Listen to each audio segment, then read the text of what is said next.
नमस्कार दोस्तों, मैं आदित्य वैभव करता हूं आप सभी लोगों का स्वागत आप सबके चैनल बीपीएससी उत्कर्ष पे।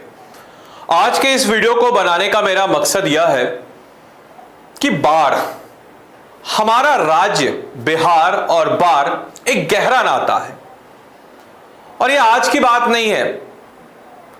बीते कई शतकों से, दशक भी नहीं, कई शतकों से हम इससे जूझ रहे हैं और आजकल के आधुनिक दौर में तो और ज्यादा जूझ रहे हैं क्योंकि नदी के तटबंध के पास हम लोग और ज्यादा जा रखे हैं।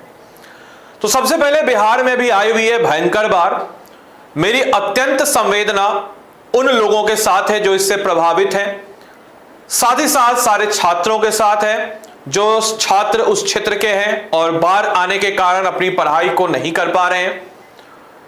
मैंने बीपीएससी के ऑफिशियल वेबसाइट से मेल आईडी को लेकर के एक मेल भी भेजा कि ऐसे ऐसे बात है, अमुक अमुक चीज है, तो यार थोड़ा सा अगर रिक्वेस्ट हो, मैंने रिक्वेस्ट मार्फत से ही भेजा है, एक मेल भेज दिया है, बाकी अब आयोग जो करे कि सर थोड़ा हो सके तो एग्जाम में टाइम दे दीजिए क्योंकि बाढ़ अभी आया हुआ है और उन बच्चों की पढ़ाई लगभग पिछले एक हफ्ते से और आने वाले कब तक रहेगा डिस्टर्ब, इसका कह पाना मुश्किल है। लेकिन आज के इस वीडियो में हमारा जो कंसर्न है वह कंसर्न यह है कि बिहार में हर साल बाढ़ क्यों आती है, आखिर क्या है इसका नेपाल कनेक्शन, कौन कौन सी ऐसी पार्टिकुलर वजह है जिन वजहों से बिहार में बाढ़ आता है और हम हर साल परेशान होते हैं। एक साल की बात हो तो समझ में आए, हर साल कहीं ना कहीं चाहे छोटा हो या बड़ा हो बाढ़ का रूप हमें बिहार में देखने को नजर आ ही जाता है। तो चलिए इस वीडियो को हम देखते हैं, करते हैं और आप सबसे रिक्वेस्ट है कि इस वीडियो को आप सब लोग अंत तक जरूर देखिएगा क्योंकि कुछ कारण मिलेंगे, कुछ पॉइंट्स मिलेंगे आपको जो आप अपने मेंस आंसर राइटिंग में भी इस्तेमाल कर सकते हैं और एज ए बिहार के नागरिक होते हुए आपको इसकी जानकारी जरूर होनी चाहिए। सबसे पहले अगर हम लोग बात करते हैं कि भारत में विभिन्न राज्यों में इस वक्त भारी वर्षा हो रही है, हम सबको पता है। हर साल बारिश के सीजन में बिहार भी चर्चा में रहता है, यह भी हमको पता है। कोसी, जिसको बिहार का शोक हम लोग कहते हैं, गंगा हो, बागमती हो, लखनदेई हो, गंडक हो, बूढ़ी गंडक हो, सारी की सारी नदियां इस बार उफान में है। इनफैक्ट गंगा, बिहार में कई जिलों में बाढ़ का संकट बना है। लेकिन क्या आपको पता है कि बिहार में इतनी ज्यादा बाढ़ क्यों आती है? क्या यह सिर्फ बारिश के कारण होता है? क्योंकि बारिश तो हर जगह होता है, हमसे ज्यादा बारिश अन्य जगहों पर होता है, वहां क्यों इतनी बाढ़ आती है? क्या बिहार का बाढ़ का कनेक्शन हर बार नेपाल से ही क्यों जुड़ता है? आइए जानते हैं इस तमाम तरह के प्रश्नों का कि आखिर इसके पीछे का क्या है कारण। सबसे पहला प्रश्न कि बिहार में क्या है बाढ़ का हाल। अभी की बात अगर हम बताएं तो आपको बताते चले, बिहार आपदा विभाग के मुताबिक बिहार भारत का सर्वाधिक बाढ़ग्रस्त राज्य है परसेंट के आधार पर। ऐसे तो क्षेत्र के आधार पर तो यूपी है, लेकिन परसेंट के आधार पर यहां कुल आबादी का 76% लोग बाढ़ क्षेत्र के अंतर्गत आता है और बिहार के कुल भौगोलिक क्षेत्र का 73% यानी कि लगभग 68,800 वर्ग किलोमीटर क्षेत्र बाढ़ प्रभावित क्षेत्र में आता है। बिहार में बाढ़ की समस्या आज से नहीं है बल्कि एक ऐतिहासिक रही है। सबसे पहले 1953 में उस समय के तत्कालीन प्रधानमंत्री जवाहरलाल नेहरू ने कोसी परियोजना का शिलान्यास किया और यह वादा किया कि अगले 15 सालों में बाढ़ बिहार से खत्म हो जाएगा। लेकिन हम सबको पता है कि 15 साल तो छोड़िए, 75 साल से ऊपर होने को है हमारी आजादी को, बिहार में बाढ़ अभी भी कहर बरपा रही है और अभी जस्ट आप सबने इसको महसूस भी किया होगा। आखिर क्या है बाढ़ का नेपाल कनेक्शन? तो दरअसल आपको बताते चले कि बिहार का मैदानी इलाका है, हम मैदानी क्षेत्र में रहते हैं और मैदानी क्षेत्र में आप सबको पता है कि जो कि क्वार्टरनी एज में बना हुआ है और बिहार के उत्तर में, यानी कि अगर हम लोग बात करते हैं बिहार, तो बिहार के उत्तर में यानी कि ये वाला जो क्षेत्र है हिमालय का है जो कि टर्सरी पीरियड में बना है और ये दक्षिणी वाला क्षेत्र है जो कि पठारीय भाग है जो कि प्री कैम्ब्रियन एज में बना है। तो बिहार का मैदानी इलाका नेपाल से सटा हुआ है। कोसी, गंडक, बूढ़ी गंडक, कमला, बलान, बागमती समेत कई नदियां, ये सारी की सारी खासकर नॉर्थ बिहार की, they are the perennial river, 12मासी नदियां हैं, हमेशा पानी रहता है उसमें और बारिश के समय अत्यंत पानी आ जाता है। और आपको बताते चले कि बिहार का पूर्वी चंपारण, पश्चिमी चंपारण, सीतामढ़ी, मधुबनी, सुपौल, अररिया, किशनगंज समेत बिहार के टोटल 7 जिले हैं जो नेपाल के साथ सीमा साझा करते हैं और ज्यादातर हिमालय नदियां जो है यहीं से एंटर कर रही हैं। और जब भी नेपाल में बारिश होती है वहां की नदियों का पानी बिहार में आने लगता है क्योंकि नेपाल जो है यहां पे है पहाड़ और पहाड़ पे पानी तो ढलान की तरफ जाएगा, लिक्विड है, पानी ढलान की तरफ जाएगा, और इस कारण से सारा का सारा पानी हमारे बिहार में आ जाता है, क्योंकि इसका सबसे बड़ा जो मैदान है वो हमारा बिहार ही है। अब इसके पीछे का क्या कारण है? तो अगर मान के चलिए एक हाइपोथेटिकल सिचुएशन हम लेते हैं कि हमारा बिहार है और यहां पर है हमारा पहाड़ यानी कि हिमालय, और हम लोग यहां पर कोई बड़ा बांध क्यों नहीं बना देते, सीमा पर हम एक बड़ा बांध क्यों नहीं बना देते हैं?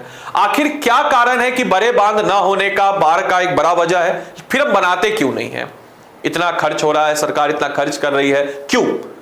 तो बिहार सरकार के मंत्रियों समेत कई जानकारों का यह मानना है कि नेपाल में जब तक कोसी नदी पर हार्ड डैम यानी कि ऊंचा हार्ड डैम नहीं बनेगा तब तक बिहार में बाढ़ की समस्या जारी रहेगी। तो फिर बनाते क्यों नहीं है? तो इससे पहले क्या प्रयास हमने किया? बिल्कुल किया। तो भारत और नेपाल के बीच इसे लेकर के कई दौर में बातचीत भी हुई, लेकिन कोई फैसला नहीं हो पाया। कोसी नदी पर हार्ड डैम को लेकर के नेपाल के लोगों में विरोध है, क्योंकि उनका मानना है कि कोसी पर अगर ऊंचा बांध हार्ड डैम बन जाता है तो उससे पर्यावरण पर बुरा असर पड़ेगा, साथ ही साथ नेपाल के बहुत सारे ऐसे हिस्से हैं जो जलमग्न हो जाएंगे, जो जिनका बहुत बड़ा भूभाग जो है डूब जाएगा। तो ये एक कारण। दूसरा कारण फरक्का बैराज, वो भी है बाढ़ की बड़ी वजह। आपको बताते चले कि बिहार में फरक्का बैराज को भी बाढ़ की बड़ी वजह या बड़ा कारण माना जाता है।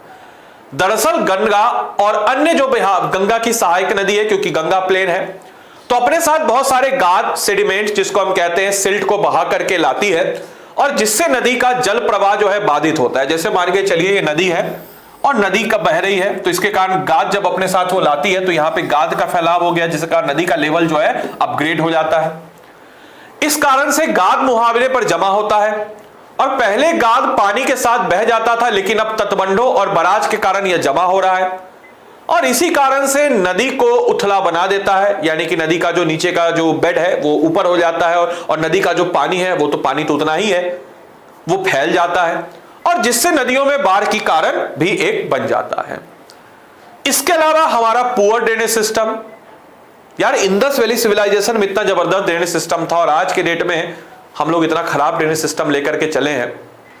तो जानकार जो है विशेषज्ञ वो यह भी बताते हैं कि बिहार में बाढ़ का मुख्य कारण पानी की निकासी ना होना है, और जानकारियों के मुताबिक अगर देखा जाए तो कोसी नदी पहले कई अलग अलग धाराओं में बहती है। आप सबको पता है नेपाल में 7 धाराएं हैं, आगे आके 3 होती है, और बिहार में अचानक से मैदान उसको मिलता है, फैल जाती है। इससे तटबंधों में बांधने की कोशिश की गई, जो कि विफल रहा, क्योंकि हार्ड डैम की सबसे बड़ी जरूरत है, और हार्ड डैम अगर यहां बनेगा तो पर्यावरण को काफी नुकसान, और नेपाल में जलमग्न होने की स्थिति। तो मिट्टी से बने बांध आसानी से टूट जाते हैं, तो यहां हार्ड डैम की जरूरत है। ऐसे में इसमें निकलने वाले पानी और खतरनाक हो जाते हैं, क्योंकि पहले से पानी भरे होते हैं और मिट्टी टूटने से अचानक से फ्लो में अचानक से पानी भर जाता है। तो पहले पानी जो है आसानी से निकल जाता था, लेकिन बांध के कारण अब और प्रलयकारी चीजें हो गई। इसके अलावा एक और कारण जंगलों की कटाई से बाढ़ बढ़ा। बिल्कुल, रिपोर्ट्स बताते हैं कि नेपाल में पत्थरों का जो उत्खनन हो रहा है उससे खेती के लिए जंगलों की अंधाधुंध कटाई हुई। इसका घाटा यह हुआ कि बारिश का पानी रुकने की जगह तेजी से नीचे की ओर सरकने लगा, और नीचे आप सबको पता है कि हमारा बिहार है, और इस कारण से बिहार में आने वाली नदियां उफान पर चली जाती हैं और बिहार में बड़ी बाढ़ लाती हैं। इसके अलावा नदी किनारे लोगों का रहना और जागरूकता की कमी भी बाढ़ के नुकसान को और ज्यादा भयंकर बना देते हैं, क्योंकि लोगों को जो फ्लड प्रोन है उससे दूर रहना चाहिए, लेकिन लोग वहां रहते हैं। लोग भी करे क्या, गरीब आदमी है वो करे तो करे क्या। अब इसके लिए सरकार को क्या करना चाहिए, क्या इसका है फंड? तो आप लोग भी अपनी राय दे सकते हैं। हालांकि अगर मेरी मानो तो सबसे बड़ा चीज है रिवर इंटरलिंकिंग प्रोजेक्ट, क्योंकि हमारा ही बिहार जहां हमने देखा कि लगभग 75% के आसपास क्षेत्र बाढ़ प्रवण है, और यही हमारा बिहार है जहां पे 70%, 60-70% के आसपास सूखा प्रोन एरिया है, ड्राउट प्रोन जिसको हम कहते हैं। तो अगर मान के चलिए हमारा क्षेत्र जहां पे सूखा है और जहां बाढ़ है, दोनों को अगर रिवर लिंकिंग प्रोजेक्ट से जोड़ दिया जाए, नहरों से या 2 रिवर को जोड़ दिया जाए इस प्रकार से, तो जिनको सूखा है जहां पे वहां पे पानी मिल जाएगा, और जहां पे अत्यंत पानी है वहां से पानी से निजात मिलेगा। बाकी आपके हिसाब से क्या होना चाहिए, क्योंकि यह क्वेश्चन बीपीएससी के GS2 के सेक्शन 3 में साइंस एंड टेक्नोलॉजी में बीपीएससी पूछ भी रखा है कि साइंस एंड टेक्नोलॉजी का इस्तेमाल करके हम कैसे बाढ़ को कंट्रोल बिहार में कर सकते हैं। और आप सब लोग सिविल सर्वेंट बनने वाले, तो थोड़ा सा एटलीस्ट ये सब टाइप का अप्रोच आपके पास होना चाहिए। बाकी मैं उम्मीद करूंगा यह वीडियो आपको पसंद आई हो। अगर पसंद आई तो अपने दोस्तों के साथ जरूर शेयर कीजिएगा और साथ ही साथ अपनी राय जरूर बताएं कि बिहार में बाढ़ को कैसे रोका जा सकता है। इस पे इसके संदर्भ में आपका क्या दृष्टिकोण है, आप कैसे इसको ठीक कर सकते हैं, कमेंट बॉक्स में जरूर सारे के सारे बच्चे इस राय को बताएं। और उम्मीद करेंगे वीडियो आपको अच्छा लगा और आपने इसको एंजॉय किया हो। वीडियो को लाइक, चैनल को सब्सक्राइब करना ना भूलें। Thank you and thanks for watching this session.